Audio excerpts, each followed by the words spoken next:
Hello guys, so for this video, pag-uusapan natin ang properties of radicals. So, the first one ay ang nth root ni A. Okay, tapos si A is raised to M.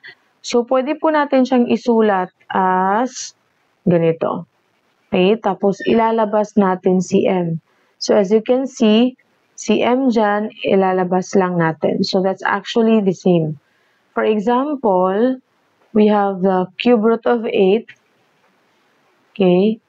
Tapos, 8, may exponent siya dyan. Let's say, for example, 2.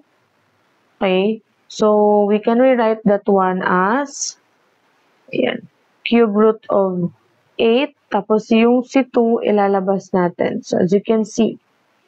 Okay. Tapos, pwede niyo muna siyang i-simplify. So, basically, magiging cube root. Tapos, di ba si 8, you can rewrite that one as 2 raised to 3. Tapos, raised to 2. So, basically, makakancel out natin itong dalawa. Ayan at saka ayan. Kasi, bakit natin makakancel out? Because we can rewrite that one as like this. Ganyan. Lagay natin si 2. Diba? And it is raised to 3.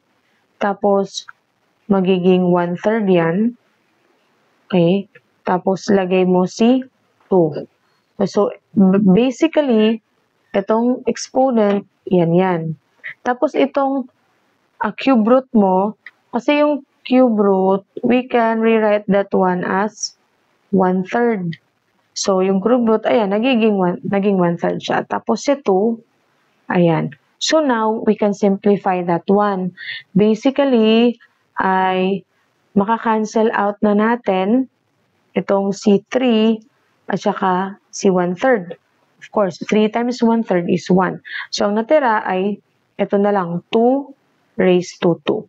Okay, so we can rewrite that one here sa baba, 2 raised to 2. And now your answer is 4.